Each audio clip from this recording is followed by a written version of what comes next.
Hello everyone, welcome to break time classes. इस video में एक मोस्ट इंपॉर्टेंट टॉपिक सिंधु घाटी सभ्यता हम कंप्लीट कवर करेंगे और ये आने वाले आरओ के एग्ज़ाम के लिए और वीडियो के एग्ज़ाम के लिए इंपॉर्टेंट होगा। वीडियो का जो प्रीवियस अगर आप पेपर देखें 2018 वाला जो कैंसिल हो गया था या फिर 2016 वाला पेपर देखिए तो उसमें सिंधु घाटी सभ्यता से 4-5 क्वेश्चन पूछे गए हैं। तो यहाँ पे 4-5 क्वेश्चन जो है कट ऑफ के लिए बहुत ज़्यादा मायने रखते हैं, तो इसको पूरा अच्छे से कवर करना है।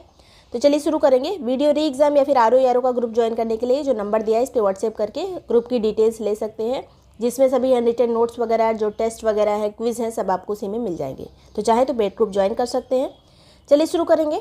सबसे पहले सिंधु घाटी सभ्यता को किस अन्य नाम से जाना जाता है? तो हड़प्पा सभ्यता इसी को कहा जाता है, क्योंकि पहला स्थल जो खोजा गया था सिंधु घाटी सभ्यता का वो था हड़प्पा। सभी जितने भी जगह खोजी गई है उसके बारे में भी डिटेल में पढ़ना है। इसके अलावा इसको सैंधव सभ्यता भी कहते हैं, सिंधु घाटी के किनारे है। प्रथम नगरीय सभ्यता भी कहते हैं इसको, क्योंकि ये नगरीय सभ्यता थी। यहाँ पर प्रॉपर शहर वगैरह जैसे वर्तमान शहर होते हैं उतने विकसित नहीं, लेकिन फिर भी एक शहर नुमा यहाँ पे संरचना बनी थी। नेक्स्ट यहाँ पे बात करेंगे। इसके अलावा अगर यहीं पे ये भी जान लीजिए कि जो वैदिक सभ्यता थी इसके बाद आई थी वैदिक सभ्यता, और वैदिक सभ्यता ग्रामीण सभ्यता थी, ये वाली नगरीय थी। हड़प्पा सभ्यता जो है या सिंधु घाटी सभ्यता, इसकी तिथि जो है अलग अलग वैज्ञानिक अपनी अलग अलग देते हैं। जो सबसे ज़्यादा मान्य होती है वो कार्बन डेटिंग वाली होती है, सर्वमान्य तिथि, जो कि है 2300 ईसा पूर्व से 1700 ईसा पूर्व। 2300 ईसा पूर्व से 1700 ईसा पूर्व, बिल्कुल ये दिमाग में बैठ जाना चाहिए कि ये कार्बन डेटिंग वाली तिथि है, सर्वमान्य यही है।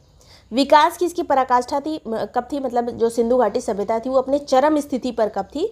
तो 2300 से लेकर 1900 तक, 2300 से 1900 तक। वैसे ये 1700 तक थी, 2300 से 1700। अब ईसा पूर्व की बात चल रही है तो उल्टा ये चलता है, मतलब 2300 के बाद आएगा 1700। नेक्स्ट बात करेंगे अन्य प्रमुख काल निर्धारण जो अलग अलग वैज्ञानिकों ने किए हैं। ये आरओ वगैरह एग्जाम में ये चीज़ ज़्यादा पूछी जाती है। जैसे जॉन मार्शल ने कहा था कि 3250 से 2750 ईसा पूर्व तक थी सिंधु घाटी सभ्यता।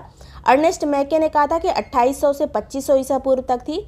माधव स्वरूप वत्स ने कहा था कि 3500 से 2500 ईसा पूर्व के मध्य थी। इसके अलावा अलग अलग और वैज्ञानिकों ने भी किया, जैसे गैंड ने किया, मार्टिमल व्हीलर ने किया है, फेयर सर्विस ने भी अलग अलग काल निर्धारण किया है। यहाँ पे जॉन मार्शल वाला जरूर याद रखिएगा, 3250 से 2750, क्योंकि ये ज़्यादा फेमस है। नेक्स्ट बात करेंगे इसका, ये चीज़ जो ज़्यादा पूछा जाता है कि सबसे उत्तरी, सबसे दक्षिणी, सबसे पूर्वी या पश्चिमी कौन सा एरिया था सिंधु घाटी सभ्यता का? तो सबसे उत्तरी था मांडा, जो कि जम्मू कश्मीर का हिस्सा है। सबसे दक्षिणी जो था ये है दायमाबाद, जो महाराष्ट्र में है। फिर आता है सबसे पूर्वी वाला जो हमारे उत्तर प्रदेश में आलमगीरपुर, पश्चिमी उत्तर प्रदेश में हमारे मेरठ वाले एरिया में। फिर आता है जो पश्चिम में सुतकांगी रोड, जो कि बलूचिस्तान का हिस्सा है, पाकिस्तान वाले एरिया में। तो यहाँ पे चारों पता होना चाहिए। नेक्स्ट बात करेंगे सिंधु सभ्यता का आकार कैसा था? तो आकार इसका था त्रिभुजाकार आकार में फैला हुआ था पूरा एरिया। इसके अलावा सिंधु घाटी सभ्यता या हड़प्पा सभ्यता की खोज कब हुई थी पहली बार? तो 1921 में, 1921 में हुई थी। उस टाइम पे पुरातत्व विभाग के महानिदेशक कौन थे? तो सर जॉन मार्शल थे। अब यहाँ पर दो चीज़ याद रखनी है कि पुरातत्व विभाग के महानिदेशक कौन है?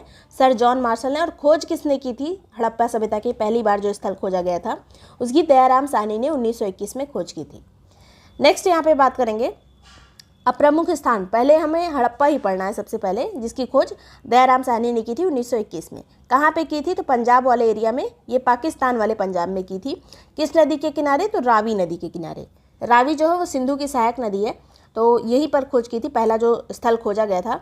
इसके अलावा हड़प्पा में जो है 2 टीले हैं। यहाँ पे कुछ और इम्पोर्टेंट चीज़ें जो हड़प्पा के बारे में इम्पोर्टेंट है। तो 2 टीले हैं, एक है पश्चिमी टीला, दूसरा है पूर्वी टीला। लगभग जितने नगर बने थे वो टीलों में विभाजित थे। एक पश्चिमी टीला होता था, एक पूर्वी टीला होता था। जो पश्चिमी टीला होता था वहाँ पे दुर्ग बने होते थे, जैसे राजा महाराजा या फिर जो विशिष्ट लोग हैं इधर रहते थे। और एक होता था पूर्वी टीला, जिसको नगर टीला कहते थे। तो जो पश्चिमी टीला था यहाँ पर हड़प्पा सभ्यता में, यहाँ पे दुर्ग मिले हैं।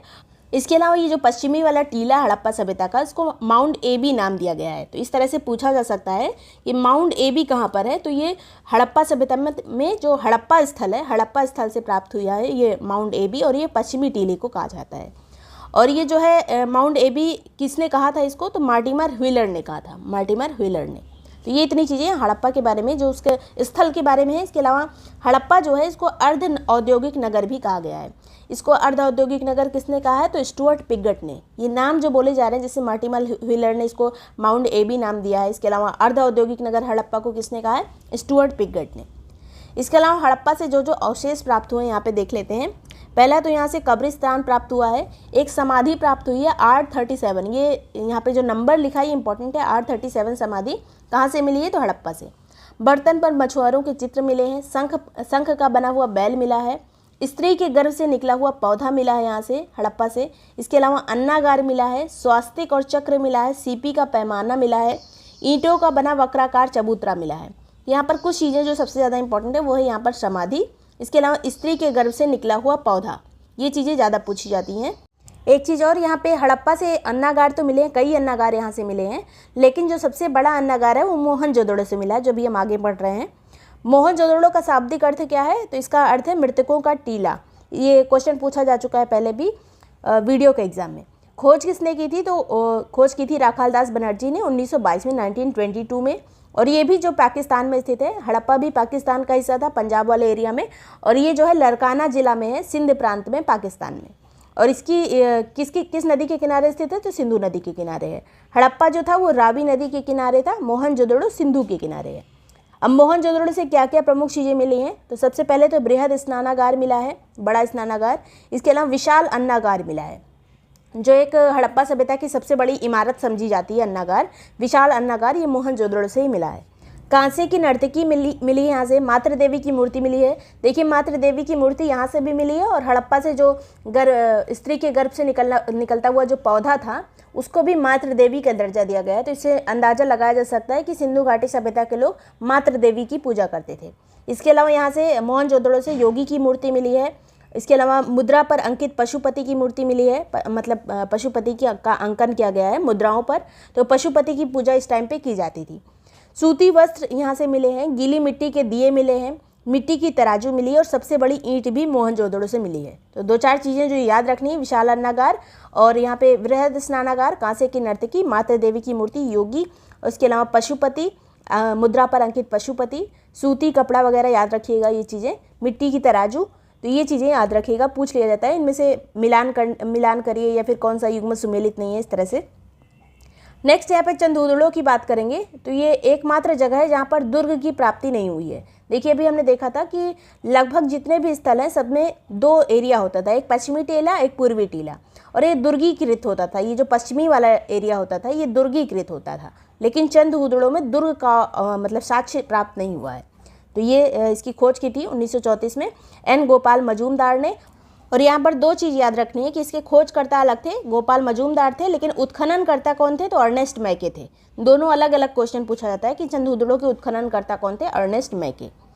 नेक्स्ट बात करेंगे यहाँ से क्या क्या चीज़ प्राप्त हुई अवशेष, तो इसमें झूकर झांगर संस्कृति के भी अवशेष मिले। यहाँ पर खुदाई के पहले कहा जाता है, सिंधु घाटी सभ्यता के पहले एक संस्कृति थी चंदूदड़ो में जिसको कहा जाता है झूकर झांगर संस्कृति, तो इसके अवशेष यहाँ से प्राप्त हुए हैं। मणिकारी के अवशेष प्राप्त हुए हैं, मुहर बनाने के कारखाने यहाँ से प्राप्त हुए हैं, भार माप के बटखरे यहाँ से मिले हैं, मनका बनाने का कारखाना, ये कई बार पूछा जा चुका है कि मनका बनाने का कारखाना कहाँ से मिला है तो चंदूदड़ो से।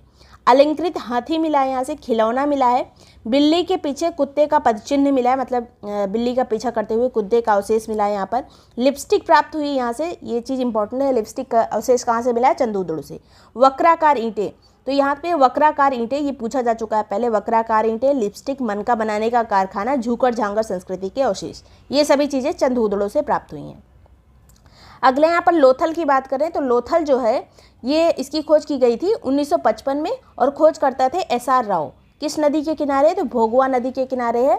और यहाँ पर एक चीज़ याद रखिएगा, जो अभी तक हमने देखा था कि पश्चिमी दुर्ग और पश्चिमी जो टीला होता था एक पूर्वी टीला, और ये इधर दुर्ग वाला, ये दुर्ग जो होता था पश्चिमी टीले पर होता था सभी जगह पर। तो जहाँ जहाँ अपवाद है सिर्फ वही हम देख रहे हैं। जैसे लोथल में जो है जो पूर्वी टीला है और जो पश्चिमी टीला है दोनों जो है एक ही प्राचीर से मतलब दुर्गीकृत थे, नगर और दुर्ग एक ही प्राचीर के अंतर्गत थे लोथल में। और ये लोथल किस नदी के किनारे है तो भोगवा नदी के किनारे है, और इसका स्थान क्या है सागर तट पर ही है, गुजरात के पास, गुजरात में ही स्थित है लोथल। इसके अलावा यहाँ से क्या क्या अवशेष मिला है तो ये डॉकयार्ड था, मतलब अगर पूछा जाए कि सिंधु घाटी सभ्यता में बंदरगाह वाला जगह कौन सी थी तो यही लोथल था, डॉकयार्ड था ये। बाजरे का यहाँ से साक्ष्य प्राप्त हुआ है, फारस की मुद्रा प्राप्त हुई है, इससे पता चलता है कि हमारा फारस के साथ व्यापार था उस टाइम पे। घोड़े की लघु मृण मूर्ति, मतलब मिट्टी की बनी हुई घोड़े की छोटी मूर्ति मिली है यहाँ से। 3 युगल समाधियाँ भी लोथल से प्राप्त हुई हैं। तो लोथल याद रखना है, भोगवा नदी के किनारे गुजरात में स्थित है, SR राव ने खोज की थी, और यहाँ पर नगर और दुर्ग एक ही प्राचीर के अंतर्गत हैं। अगला यहाँ पे आता है कालीबंगा। इसकी खोज की गई थी 1961 में। खोज करता थे अमलानंद घोष, ये नाम इंपॉर्टेंट है। अमलानंद घोष ने कालीबंगा की खोज की थी। और यहाँ पर जो अपवाद है कि यहाँ पर नगर वाला जो दुर्ग था, इधर वाला पश्चिमी टीला और पूर्वी टीला, दोनों अलग अलग प्राचीर से घिरे हुए थे। जो नॉर्मल जगह थी, मतलब बाकी सभी जगह, वहाँ पर जो दोनों दुर्ग होते थे उनमें से केवल ये वाला दुर्ग प्राचीर से घिरा होता था, ये वाला नहीं घिरा होता था। लेकिन अभी हमने अपवाद स्वरूप देखा कि लोथल में दोनों यहाँ पे टीले एक ही दुर्ग से हैं, और कालीबंगा में भी पश्चिमी टीले और पूर्वी टीले के लिए, दोनों के लिए अलग अलग दुर्ग बने हुए थे। नेक्स्ट बात करेंगे यहाँ पर उत्खननकर्ता कौन थे कालीबंगा के, तो बी लाल और बी के थापर। देखिए, खोजकर्ता थे कालीबंगा के अमलानंद घोष और उत्खननकर्ता बी लाल और बी के थापर। और स्थान कहाँ से ये प्राप्त हुआ, तो राजस्थान से ये खोज की गई थी, ये कालीबंगा की गंगानगर एरिया से। नदी की बात करें तो ये घग्गर नदी के किनारे है। यहाँ से कौन कौन से अवशेष प्राप्त हुए हैं, तो जुते हुए खेत मिले हैं कालीबंगा से, ये चीज़ इंपॉर्टेंट है। अलंकृत ईंटों के साक्ष्य मिले हैं कालीबंगा से। कच्ची मिट्टी का भवन निर्माण मिला है यहाँ से। देखिए, बाकी जितनी जगह थी सब जगह पे जो घर बनते थे वो पक्के मकान बनते थे, केवल एकमात्र कालीबंगा है जहाँ पर कच्ची मिट्टी के भवन मिले हैं, तो ये पूछा जा सकता है। इसके अलावा आयताकार अग्निवेदिकियाँ मिली हैं कालीबंगा से। सिलवट्टा मिला है। सूती कपड़े पर छाप के निशान मिले हैं। इसके अलावा प्रतीकात्मक समाधियाँ मिली हैं, प्रतीक के रूप में समाधियाँ यहाँ से मिली हैं। अंत्येष्टि की तीनों विधियाँ यहाँ से मिली हैं। पूर्ण अंत्येष्टि होती थी, एक आंशिक अंत्येष्टि, एक दाह संस्कार जो पूरी तरह से होता था। तो अंत्येष्टि के तीनों साक्ष्य कालीबंगा से मिले हैं। सबसे ज़्यादा इंपॉर्टेंट ये है कि घग्गर नदी के किनारे राजस्थान से मिला है। और कालीबंगा का अर्थ होता है काले रंग की चूड़ियाँ। और ये जो खोज करता है अमलानंद घोष हैं, उत्खननकर्ता बीबी लाल और बी के थापर। यहाँ से जो जगह मिली है, जो साक्ष्य मिले हैं, जुते हुए खेत मिले हैं, अलंकृत ईंटों के साक्ष्य मिले हैं, कच्ची मिट्टी के भवन यहाँ से मिले हैं। नेक्स्ट बात करेंगे राखी गढ़ी की। इसकी खोज की गई थी 1969 में। खोज करता थे सूरजभान। किस नदी के किनारे, तो घग्गर नदी के किनारे, जिसके किनारे कालीबंगा था। और स्थान कौन सा है, किस स्थान से प्राप्त हुआ है ये, तो ये हरियाणा राज्य से मिला है राखी गढ़ी। भारत का सबसे बड़ा सैंधो सभ्यता का स्थल है। सिंधु घाटी का अगर भारत में बात की जाए तो सबसे बड़ा स्थल है। वैसे ओवरऑल मोहनजोदड़ो सबसे बड़ा है। नेक्स्ट बात करेंगे अन्नागाद और रक्षा प्राचीर के यहाँ से साक्ष्य मिले हैं।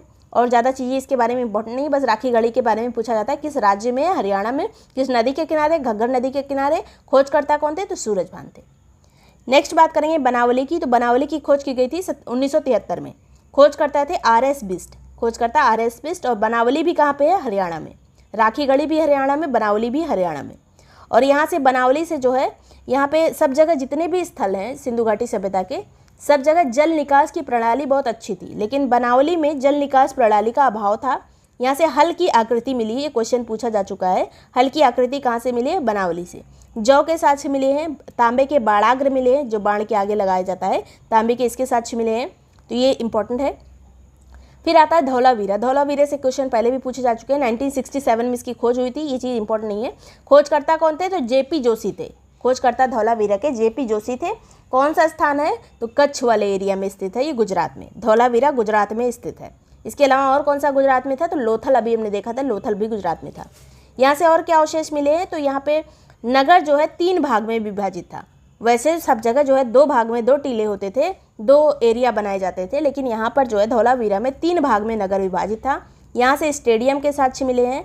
और सिंधु सभ्यता के 10 बड़े चिन्ह यहाँ पर मिले हैं, जो मतलब पढ़े नहीं जा सकते, लेकिन 10 बड़े बड़े चिन्ह जो है धौलावीरा से प्राप्त हुए हैं। इसके अलावा जल संरक्षण की तकनीकी इनकी सबसे अच्छी थी। अगर पूछा जाए सबसे अच्छी जल निकास प्रणाली किसके पास थी, तो धौलावीरा में थी। और सबसे बेकार कहाँ पे थी, तो बनावली में थी, जो कि हरियाणा में भी हमने देखा। नेक्स्ट बात करेंगे आलमगीरपुर, ये यूपी में स्थित है। खोजकर्ता इसके थे यज्ञदत्त शर्मा। स्थान है मेरठ वाला एरिया, यूपी में। नदी किस नदी के किनारे है, तो हिंडन नदी के किनारे है। और यहाँ से जो अवशेष मिले हैं वो बर्तन के साक्ष्य, गिलहरी, मोर, मृदभांड, इन सभी के साक्ष्य यहाँ से प्राप्त हुए हैं। अगला जो है हुलास। हुलास भी उत्तर प्रदेश में है। आलमगीर भी जो उत्तर प्रदेश में था, सबसे पूर्वी स्थल सिंधु घाटी सभ्यता का मेरठ में। और ये है हुलास। हुलास जो है ये सहारनपुर में स्थित है, उत्तर प्रदेश में। यहाँ से मनके प्राप्त हुए हैं, चूड़ियाँ, खिलौना, गाड़ी, ये सभी चीज़ें यहाँ से प्राप्त हुई हैं सहारनपुर से, उत्तर प्रदेश में। नेक्स्ट बात करेंगे सीधे सीधे ये हुलास वाला जो है, इसके बारे में सिर्फ इतना पूछा जाता है कि किस राज्य में स्थित है, तो उत्तर प्रदेश के सहारनपुर में। अगला यहाँ पर जो एक अन्य चीज़ें इंपॉर्टेंट सिंधु घाटी सभ्यता के बारे में, यहाँ पर सड़कें जो हैं समकोण पर काटती थी एक दूसरे को। आंगन, कुआं, रसोई घर, स्नानागार सभी लगभग सभी घरों में होते थे। सामान्यतः मकान जो है पक्की ईंटों से बने होते थे, लेकिन अभी हमने एक अपवाद पढ़ा था कि कालीबंगा में मकान जो है कच्ची ईंटों के बने होते थे। दरवाजे खिड़की मुख्य सड़क की ओर ना खुलकर गलियों में खुलते थे। लेकिन इसका भी एक अपवाद है कि लोथल वाले जो मकान थे उनकी जो दरवाजे खिड़कियाँ थी मेन रोड की तरफ खुलती थी। जल निकास प्रणाली व्यवस्था इनकी अच्छी थी। अपवाद क्या है कि बनावली की अच्छी नहीं थी। समकालीन सभ्यता इसकी कौन कौन सी थी? जब यहाँ पर सिंधु घाटी सभ्यता चल रही थी इंडिया और पाकिस्तान में, तब उसी टाइम पे मेसोपोटामिया की सभ्यता चल रही थी और मिस्र सभ्यता भी इसी टाइम पे चल रही थी। मेसोपोटामिया वाली सभ्यता जो है इराक वगैरह एरिया में चल रही थी और मिस्र सभ्यता जो है मिस्र में चल रही थी, इजिप्ट में। तो ये इतनी चीज़ें इंपॉर्टेंट है। वीडियो पसंद आया हो, यूजफुल लगा हो तो लाइक और सब्सक्राइब कर लीजिएगा। वीडियो री एग्जाम या फिर आरओ का पेड ग्रुप ज्वाइन करने के लिए जो नंबर दिया है इस पर व्हाट्सएप करके ग्रुप की डिटेल्स ले सकते हैं, जिसमें सभी हैंड रिटन नोट्स या जो एक्सप्लेन टेस्ट वगैरह और क्विजेस वगैरह सब आपको उसी में मिल जाएंगे। Thank you so much watching break time classes.